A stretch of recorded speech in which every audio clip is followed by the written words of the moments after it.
최근에 우리가 너무나 큰 안타까운 일이 맞습니다. 있었죠. 네. 네. 23살밖에 되지 않은 젊은 교사가 스스로 목숨을 끊는 이런 네. 비극이 있었는데요. 네.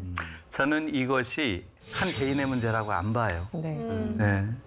한 교사의 죽음이 아니고요. 저는 한국 교육의 죽음이라고 봅니다.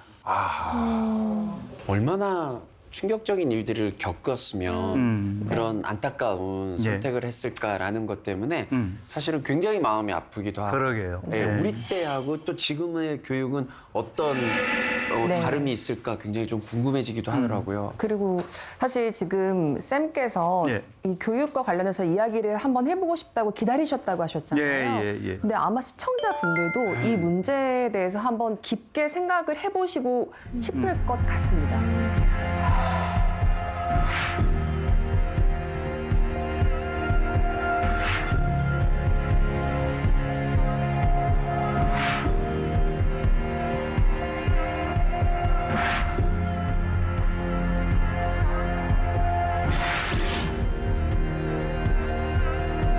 (20대) 초등학교 교사가 이틀 전 자신의 학교에서 숨진 채 발견됐습니다. 최근 초등학교 교사가 학생에게 폭행을 당하는 일이 잇따랐습니다.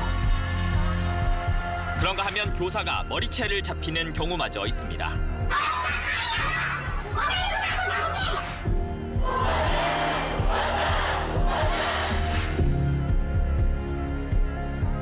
한국 교육이 무너져 있기 때문에 한국 사회는 사실은 이건 사회가 아니에요.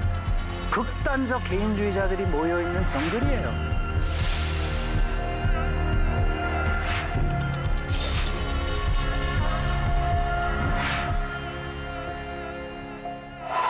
네. 정말 요즘에 믿기지 않는 일들이 벌어지고 있죠. 진짜 요즘에 학교에서 일어나는 일들 보면은 아 이게 진짜 우리나라에서 일어난 일이 맞다고? 이런 일이 일어날 수 있다고라는 너무 충격을 받게 되더라고요. 그렇죠. 선생님들은 얼마나 더 충격이실까요? 그러니까요. 네. 그러니까요. 제가 문학 선생이거든요. 독일 문학을 가르치니까 네. 전 문학 선생인데 전문 용어를 하나 가르쳐 드릴게요. 네. 예, 이런 걸 대유라 그래요. 대유. 대유. 대유. 그러니까 이게 한 부분이 전체를 상징하는 거예요. 이런 걸 대유라고 하는데 네. 저는 이게 한 교사의 죽음이 아니고요. 네. 사실은 오랫동안 죽어 있었던 한국 교육을 환기시켜준 사건이라고 생각해요. 한국 교육은 사실은 이걸 교육이라고 부를 수가 없어요. 그것을 이번에 우리가 확실히 인식하게 된 거죠. 그래서 교사들의 현재 상황을 들어보면 네. 상상을 초월해요. 99%의 교사들이 교권 침해를 받은 경험이 있다. 이렇게 얘기를 하고 있죠. 네. 제가 조금 보충해서 설명을 해드리면 이 자료를 좀 갖고 왔는데 예. 학부모의 악성 민원이 가장 많았어요. 아유. 그리고 학생들의 불응, 무시, 반항. 근데 그 밑에 보이는 게 학생의 폭언 폭행, 학부모의 폭언 폭행 이런 부분 보이시나요? 아. 학부모나 학생의 폭언이나 폭행을 당했다는 응답이 이렇게 많다는 사실도 놀랍습니다. 그렇죠. 그러니까요. 예. 그리고 또 87%의 교사들이 최근 1년 사이에 사직을 하거나 이직을 해야 되겠다. 이런 고민을 했대요. 간다 그만둬야겠다. 아니, 또 전 그게 더 충격적이었는데요. 27%의 교사가 정신과에서 치료받은 경험이 있답니다. 네. 그러니까 이건 그야말로 극한 직업인 거죠. 네. 어느 직업에서 10분 중에 3분 정도가 정신과 치료를 받을 정도로 이런 직업이 있겠습니까? 네. 그래서 이 정도 교사들이 처해 있는 상황이 이 정도라면 전시, 간호사들이 받는 스트레스보다 더 심하다. 이렇게까지 비유를 했어요. 그 정도면 교사의 일이라는 게 지금 사실상 그야말로 극한적인 그러한 스트레스 속에서 일을 하고 있다고 볼 수 있죠. 그런데 저는 여기에 그치지 않는다고 봐요.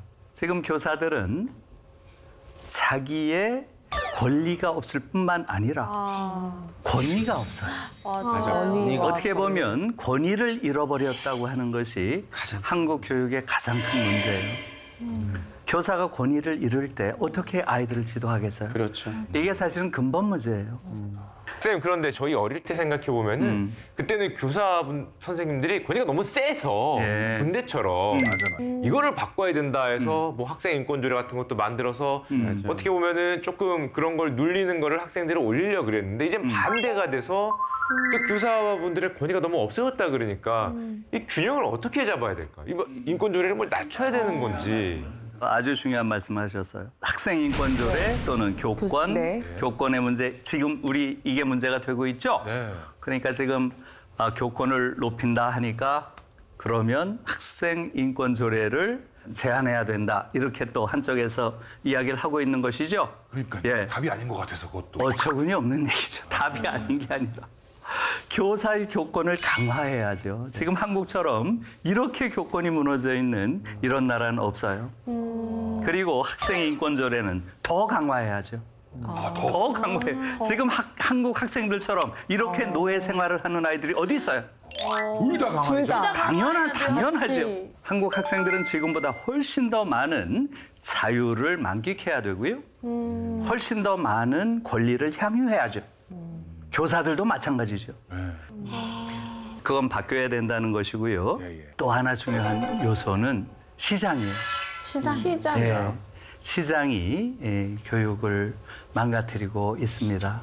지금 한국은 일종의 교육의 시장화 이게 아주 급진적으로 진행된 나라예요. 여러분들이 지금 이 교육과 시장의 관계를 거의 의식하기가 어려워요. 왜냐하면 늘 그 속에 있었으니까. 여러분들 아마 기억나실 거예요. 부자 되세요.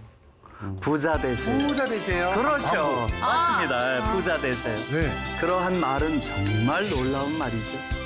좋은 줄 알고 많이. 자본주의 사회에서 이렇게 철면피하게 아, 죄송합니다. 부자들을 정당화하는 이런 광고가 나온다는 건 부끄러운 거예요.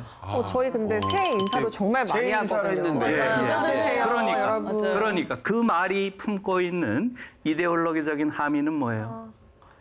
부자라는 게 긍정적이고 좋은 거죠. 좋은 것이다. 결국 부자가 선이다라는 거거든요. 그렇죠. 그게 숨어 있는 거죠. 지금 한국 자본주의처럼 이렇게 약탈적인 자본주의는 없습니다. 그런데 부자 되세요라니요. 사실은 그런 언어들 속에 교묘한 이데올로기 저작이 숨어 있는 거죠. 이 시기에, 바로 이 시기에 교육도 급진적으로 시장화됩니다. 우리는 지금 고등학교까지는 공적 책임이 어느 정도는 국가가 떠맡는 식으로 돼 있죠. 네. 그러나 대학 교육, 고등교육은 완전히 시장에 내맡기고 있죠. 그래서 지금 우리는 사립대학이 87%, 지구상에서 사립대학이 가장 많은 나라예요. 또 학비가 너무 비싸요. 네. 사실은 1인당 국민소득 대비로 얼마 전에 나온 설문조사를 보면 전 세계에서 가장 비쌉니다. 지금 1년에 거의 1,000만 원씩 내잖아요. 1년에. 그래서 실제로 지방에 있는 학생이 서울에 와서 공부를 하려면 한 2천만 원 드는 거예요.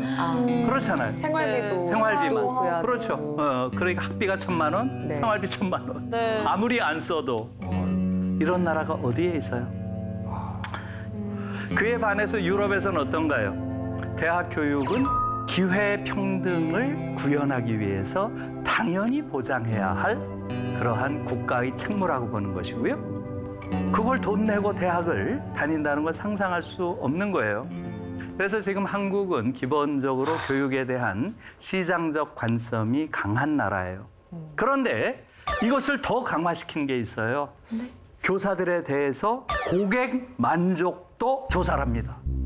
고객 만족도. 교사분들. 여러분 기억나세요? 네. 고객 만족도? 교사는 서비스 제공자고 교육 서비스를 교육 제공한다. 서비스의 제공자고 어머나. 네? 학생은 교육 서비스의 소비자고 학부모도 소비자죠. 그러니까 소비자 관점에서 고객 만족도를 조사한다는 방식으로 교사들의 권위를 완전히 땅바닥에 떨어놓게 되는 거죠. 그래서 요번에 생겨난 그러한 소위 악성 민원의 문제, 네. 학부모들의 그런 말하자면 교사들에 대한 좀 부당한 네. 압박의 문제는 교육의 시장화의 한 결과예요. 말하자면 서비스 제공자에 대한 소비자의 갑질, 네. 이것이 변형돼서 학교에도 나타나기 시작한 거예요.